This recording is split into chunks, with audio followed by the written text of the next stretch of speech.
Alright, I'll just say it. X-Men Apocalypse. This is the first of these big superhero franchises dealing with their big ultimate baddie. Apocalypse, to me, is like the X-Men's biggest villain ever. He's their big bad guy, the ultimate villain. And soon we're going to get DC, the Justice League, dealing with Darkseid. Eventually, I don't know if it's part 1 anymore. I think they changed that. But also Avengers are going to have to deal with Thanos. It's like, all their big bads are coming to the screen. And judging by this movie, I kind of don't want to see those ones anymore. I'm very worried about those ones now.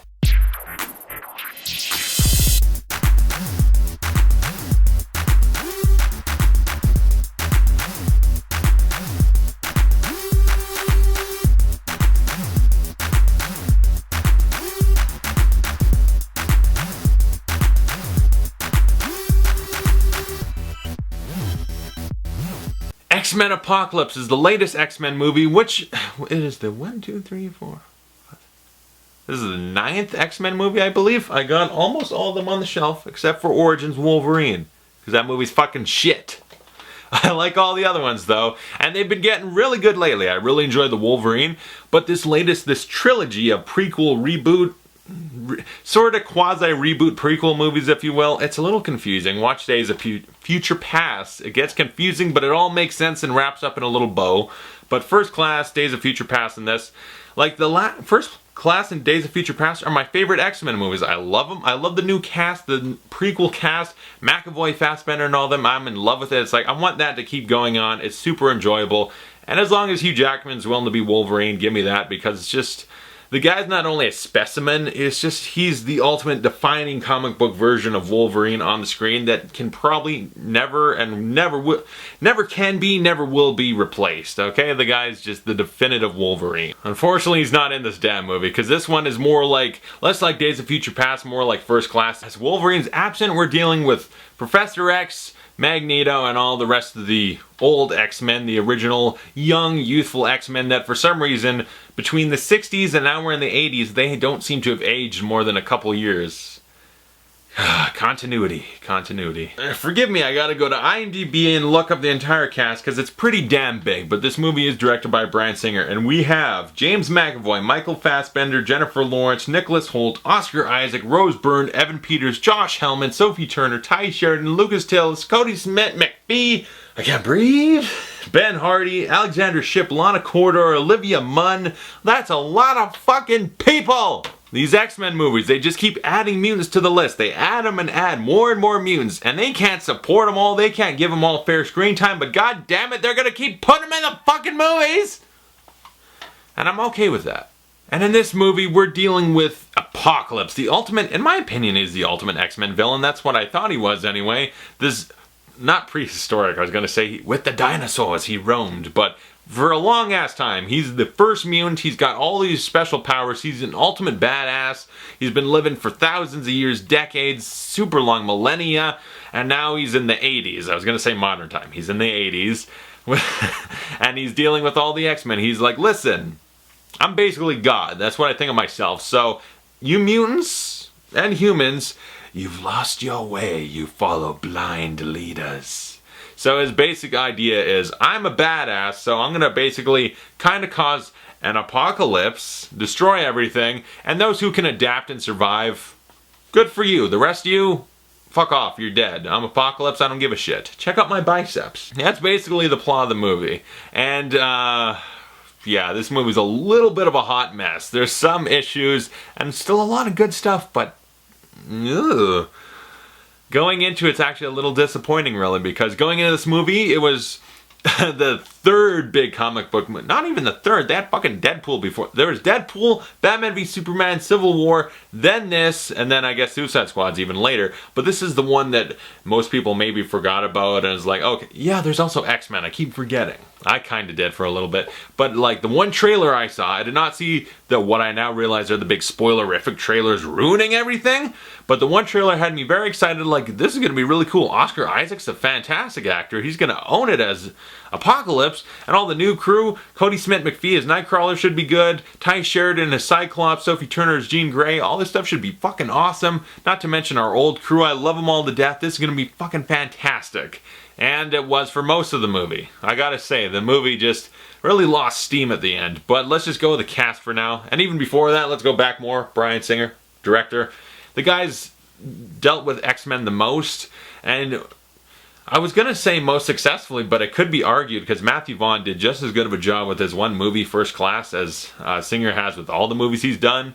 But yeah, he's basically the father to the X-Men, protecting them, cradling them, like, I'll keep you safe. And so yeah, this is the latest one, trying to do the best he can with Apocalypse. And does the movie look good? Yeah, it's very well directed, looks pretty well shot and all that. For the most part, yeah. But I gotta really give him a punch in the fucking dick as a director, metaphorically speaking, because the guy really relied on CGI too much in this movie. When it came to most of the action, the guy just said, okay, it's Apocalypse, it's world destruction, so a lot of CGI shit flying everywhere. A lot of just stuff's flying in the air and all over the place, and that's Apocalypse's action, basically. And it was cool at first, except we've seen it a lot before, so then it got old really quick. And then that's all it was for most of the movie. And I just got bored of it and tired of it, and then it was just like, do something else. This is supposed to be like the culmination of all these X-Men movies, their ultimate villain of all time, and this is all we get. It's kind of boring. Not that there isn't cool stuff. The thing I appreciate about Apocalypse is it's not just all about, okay, here's Apocalypse, big tough guy, we're gonna have to punch him a lot of times. They do some other aspects. The fight takes place on more than one level, more than one scale. It's on a very grand scale in this. They want to make it seem awesome. It's forgettable, that CGI stuff, and the fighting itself, forgettable. But there's more layers to the fighting of Apocalypse, and in that way I can appreciate it. But I still didn't enjoy it completely. It was still disappointing. And it's more spoilerific, so I can't really delve into it too much, or I feel it's spoilerific, so I won't delve into it. I'll talk about it in the other video. But pretty much all the actors are giving it their all. They're doing really damn good jobs. McAvoy and Fassbender, just always crushing it. Fassbender in this movie's got some great fucking scenes. They're so good. I have a little issue with Magneto because it seems like they want to keep having him switch sides back and forth. I'm a bad guy, good guy, bad guy, good guy. The guy flip-flops so often, it's kind of killing my enthusiasm for the character a little bit, because that seems to be his arc in every movie, so it is getting a little tired for sure. And I will say also, Beast did not have a huge impact on me in this movie, and also Mystique, Jennifer Lawrence. I've always loved her in these movies, and in this movie, for whatever reason, she had a little impact on me. I didn't care a whole lot for Mystique in this. Sorry, I don't know what it is at this point. But thankfully we got some new blood, and for the most part, they're all good. First off, Quicksilver, amazing. Again, he's just as good as he was in Days of Future Past. Love him. He's one of the highlights of the movie. Ty Sheridan as Cyclops. They finally made Cyclops cool. He's finally cool and interesting and likable. He's always sucked. He's always been a little pussy in the background, hiding under Wolverine's shadow for comfort and just, don't look at me, I'm boring. And he blew. He was lame, and now he's awesome. I'm so happy. Ty Sheridan is awesome as Cyclops. Sophie Turner as Jean Grey, a very good Jean Grey. A better Jean Grey to me than the old one, Famke Janssen. I like Sophie Turner much better as Jean Grey. I liked her a lot. Her and Cyclops are very good together. I like Nightcrawler. And also we got Havoc back. I like Havoc. But some of the new people, pretty wasted. Psylocke, Olivia Munn, didn't have a lot in the movie. She was kind of cool, but wasted. Storm, wasted. Angel, the guy had, what, 5 minutes?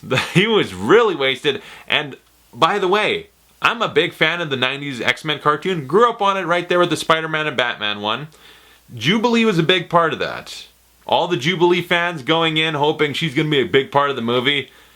I'm so sorry. You're going to be so disappointed. I actually had to laugh about it. Like, they had her in the trailer, and it's like, Jubilee's in this. Guess what? Jubilee. All you 90s fans, we got Jubilee. It felt like an intentional slap to the dick with a fucking Wolverine fist of adamantium. Just painful. A lot of underused X-Men, and that happens a lot in these. Bryan Singer just, he can't balance them all, so, and obviously you can't, there's so many of them, but some of them just have so little to do, it begs the question, why is Jubilee in this movie? But let's talk about the big guns here. Oscar Isaac as Apocalypse, like I said, fantastic actor. And I'll give him credit, Apocalypse looks comic book accurate, and he's got an interesting concept. things they do with his voice. Physically, he looks pretty good, and I don't mind the makeup, and it's like him acting under all that makeup, he still conveyed the emotions pretty well, I thought. Not always. There's a few times where I was like, maybe the makeup is restricting him a little, but for the most part, I thought he did very good. But my issues are with the writing. The big issue is with Apocalypse, because for the first hour and a half or so, this is a 2.5 hour movie. For the first big chunk of the movie, I was into it, intrigued on what's going on, all this world building, catching up with the characters, Apocalypse, setting him up. They really set him up. He's imposing, he's imposing, he's impressive, he's a big badass. He'll remind you of it. But then when push came to shove and it's like time to fight him, time to prevent an apocalypse by kicking this guy's ass, I was let down. Yeah, like I said, and I'll get into spoiler elements, there's more going on than just the punching. But that being said, there's an aspect I appreciate, and I will talk about it, but the action, like I said, the overblown, just up the stakes, make it a grand scale, have CGI everywhere, and it's just, it got dull, it got boring, and Apocalypse, by the end of the movie, was a letdown. Reflecting back, I was like, that's it? That's what they did with Apocalypse? What a waste! That could have been anyone! Is this fucking Marvel Studios here with this level of shit villain? He's right up there with fucking Whiplash and Iron Man 2. It's disappointing. They set him up really good. I was very interested in his background, and as they're setting him up, he's gathering his 4 horsemen of the apocalypse and everything. He's imposing. This was cool stuff. I'm like, this guy's gonna be awesome, and so let down by it. The movie, though, aside from that, and aside from the overblown action, there were some smaller scale action scenes that were very good. One in particular I can't talk about, but it was great. It was perfect. It was probably the best scene in the movie, in my opinion. And my only issue is that, and I'm pretty sure a lot of people will mention this, in the overall point of the movie, it had no purpose and no use. But it was so good, we kind of don't care. And also all the Quicksilver scenes, he's got 2 fantastic ones. Quicksilver owns it. And the movie's also very funny. And I kind of like that about the X-Men movies, is they'll be very serious, but they'll also be funny. They're not afraid to be funny and serious. They don't have to go for the one extreme or the other. The Marvel Studios movies are all very, very funny and kind of serious. And the DC movies, super serious and good luck finding a joke in them. This is right in the middle, right in between. And I like that. It's a good balance. And it was a fun movie. There was a lot of fun, a lot of interesting build-up. So much of the movie was good. But once the finale's over, you're so disappointed and let down. It's just like, I don't like this. Disappointed is the best word. It's the weakest of this new trilogy, and it's still a good movie. It's just, I won't bitch about it necessarily and say like the ending ruins the whole movie, because I did. I enjoyed so much of the movie. I had a lot of fun overall. It's a fun movie. It's a good time, but the weakest of the 3 for sure. So yeah, thinking about it, I would give X-Men Apocalypse a B. It's not terrible by any means. It's still a very entertaining, fun movie, but the writing could have been improved in a lot of areas. There was a lot of things they really could have improved on, and I appreciate it. They took some risks, did some things very different and unique. It's like that. You know what? Thinking of the overall X-Men movies, that approach to what they're doing with Apocalypse in certain aspects is cool, and I'll talk about in spoilers, but overall, it just kind of doesn't work. So yeah, that's my thoughts on X-Men Apocalypse. I really want to do that spoiler review, so I'm going to film it the second I hit stop on this one, so I don't procrastinate, forget about it, and be like, oh, it's almost June and I didn't do my Civil War spoilers. Dick face. So yeah, I'm going to do that. Comment below, tell me your thoughts on X-Men Apocalypse, and thank you guys so much for watching. I'll see you guys later.